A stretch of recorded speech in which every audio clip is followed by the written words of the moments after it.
All right. So 2.4 continued, talking about proportions, ratios. You should know what a ratio is. We gave you the definition yesterday. What's the ratio? Comparing two numbers. Yeah, comparing two numbers, comparing two quantities. That's great. This is 2.4 continued. What's a proportion? What's a proportion? Comparison of two ratios. No, it's not a comparison of two ratios. It's equal. It's equal. It's really important that we have equal in there, for at least for my definition, right? So my definition is it's a ratio, what? Equal to a ratio. If you write, what's the other thing I'll give you consent to write? Fraction equal to a fraction. And so that works for me on proportional part. So they have solve, okay, on this one. And if they give you, we'll just call this number 1, even though it's number 1 for today. So here we go. We have 2p minus 3 equals 3p plus 3 over 4, like that. So this is a fraction equal to a fraction. We do see some subtraction and addition in the numerators, but that's fine. As long as you have one fraction equal to one fraction, what's the awesome thing we can do to solve with those? You can cross multiply, right? And so when we cross multiply, we're going to take the 4 times all that. The error comes that sometimes people forget to distribute in.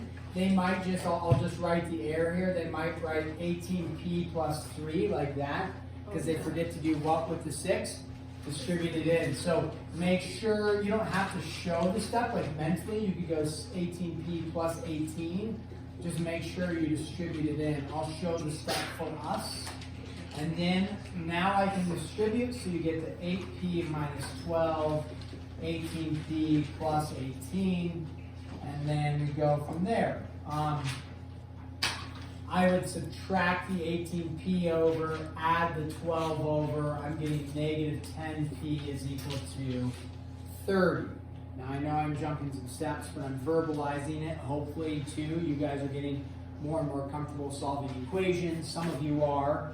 You're probably a little more savvy than others, and that's fine. But all I did was add the 12 over, subtract the 18 over, and then I get p is equal to negative 3, not 10. That was an error. P is equal to negative 3. Plug that back in, check it, and it should work just fine. Okay, we're going to do one ratio problem, maybe two, but one here. And this is, so get ready. I'm writing, you're writing. A little bit of a journey, you'll be okay. It says the ratio, okay, of soccer players. I'm just going to shorthand soccer players to volleyball players. Okay, so the ratio of soccer players to volleyball players on the bus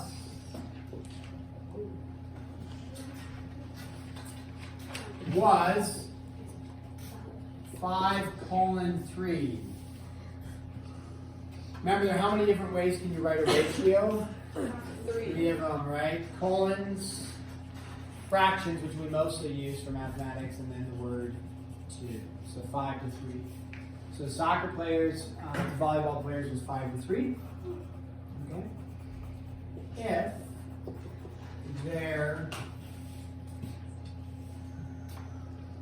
were 48 total players on the bus.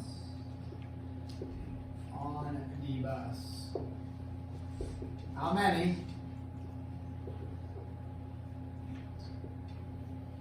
were volley? Now I know that's poor grammar. How many were volleyball players, right? But the reason why I'm writing that is just to give you like a pro tip when you're taking notes fast and furious and somebody's teaching you and they're just like ripping through.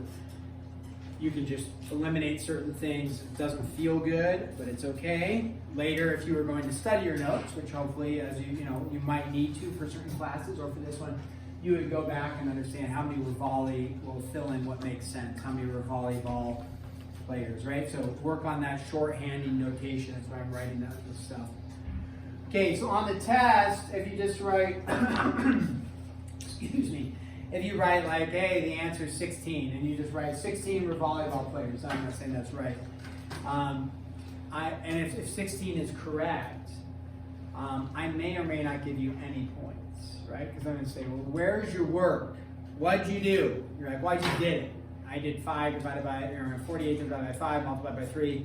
That's wonderful. Show your steps. Probably what I'll do is I'll say, set up a proportion, and then I'll have a little box. I did this yesterday, right? Didn't I do this?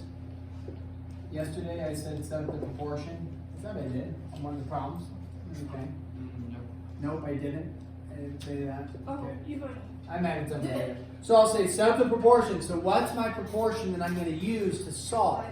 And the reason why we do this, okay, the reason why I like force you to set up a proportion is when we get outside of sometimes just basic mental math, and some of you are like, this isn't basic at all, but the general idea is like, we're not doing extremely complex problems, is that we need to work on setting up proportions, setting up equations, crafting it so that we can, when we get to hard problems and our little mental math calculations don't work anymore, we have the ability to set up the equations and do what we need to do to solve. So in this case, this is what I'm stating is we need a proportion and then we solve from there.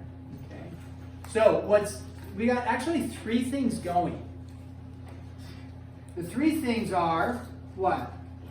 Soccer players and volleyball players. So that's 2 of them. What's the 3rd thing though? It's not another thing. It's total. So it's a little bit different. If you set up a proportion, remember we talked about it yesterday. Here, 5 to 3, right? If I say 5 to 3, that's soccer to volley. That has to equal what? Soccer to volley. The issue is, like Aaliyah just said, is I'm dealing with not soccer or volley here. I'm dealing with what? Total. So can I set up a proportion that says 5 to 3 equals 48 to V? No, because what I'm stating there is 5 soccer to 3 volley is equal to 48 soccer to some amount of volleyball players. Is that accurate? No, because this is not 48 soccer players, right? So that would be incorrect. So whatever we do has to match. It has to be soccer to volley, or something different. So what could we do different for a proportion? Go ahead amongst your cheat mates really quick. Give me like 15 seconds to say, hey, what would you do? Ask your teammate if you don't know. If none of you know, that's okay. Ask them what proportion would you set up? Or set up the proportion, write it down real quick.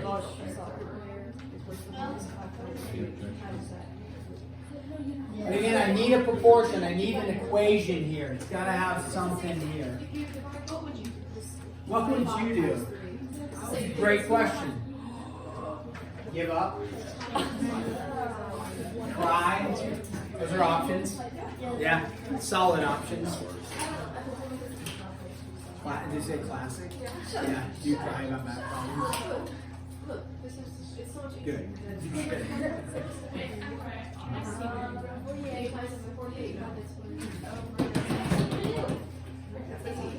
I need an equation.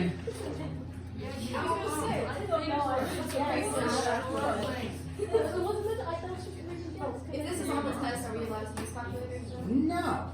No. 1.6666666. No, that's impossible. You don't have 1.6 soccer players. Volleyball players. No. You're good. Some people are basically only worth like 2/3 of a player. Yeah. Don't say who. Don't say I who. mean, you can tell, but... You can tell. Just don't say their names out loud. Okay, who's got something for us? Who set up a proportion for us that works? I actually can't hear you. Okay, anybody have a proportion for us that they set up? Nobody has one. We came up with an answer of 1.6 volleyball players. That's not If you're like dividing it to like over what? Christian? 5 over 3 equals 48. 503 equals 48. No, you can't. What? That's not quite true. So we were talking about soccer to volley. That's what 5/3 is. It would have to equal soccer to volley. So the issue is 48 represents a total. 5/3 represents, right, individual soccer, individual volley. Is there a way I could take that information, soccer to volley, and turn that into total over volley? What would it? Well, how could I turn this information right here into something like total over volley equals total over volley? Oh, it would be. Ooh, I heard something. 8/3. 8 over. So there's 8/3 equals 48 over volley or x. Yeah, y d8. Y d8. So there's you fed us the information. Yes, y d8.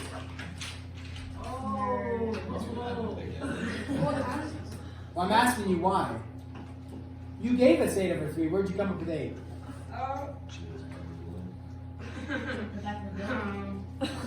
Chase actually told me. Nice. Yeah, your cheat mate. That's awesome. Yes. That's why they're called the cheat mate. Yes, the cheat. Yeah, that's fine. I was just asking you. You're the one that said it. So I'm just asking you. So Chase gave it to you. Chase.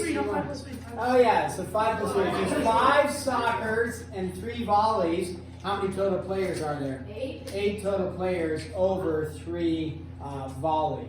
So then you go ahead and solve from there. Now, in this case, so this is the type of thing. Now, somebody said the variable x, you have to have the variable v for volley.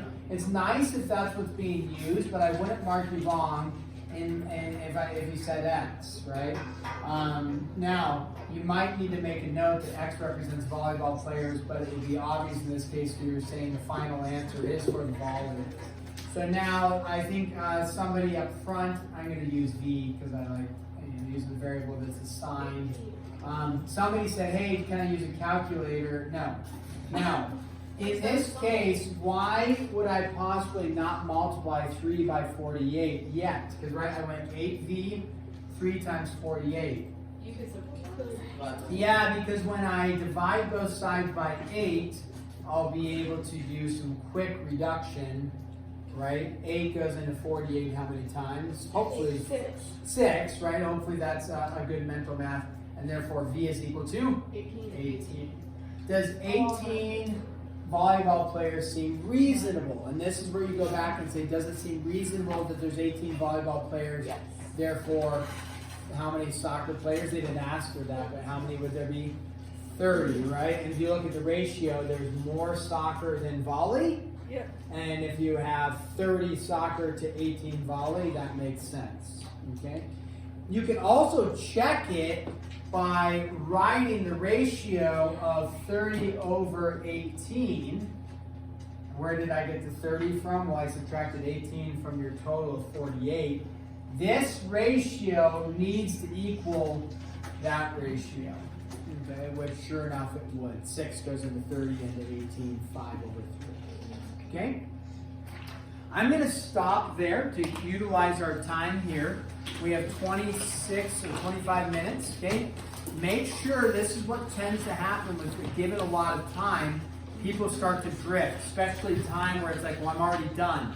And then what happens, we start to get this drift, the noise levels rise, we lose our self-control. So do not sabotage other people from their learning. If you are done, I gave you a few options. You can help people with 2.4. You can look ahead to 2.5. If you brought other work, you could work on that. Study for the MCA 2.1 through 2.4. The option isn't to be obnoxious and loud, chat with your neighbor, be a disruption, right? That's not an option. It is an option to feel free to move about the cabin and chat with one another about math. So yeah, you can move positions if need be, no problem.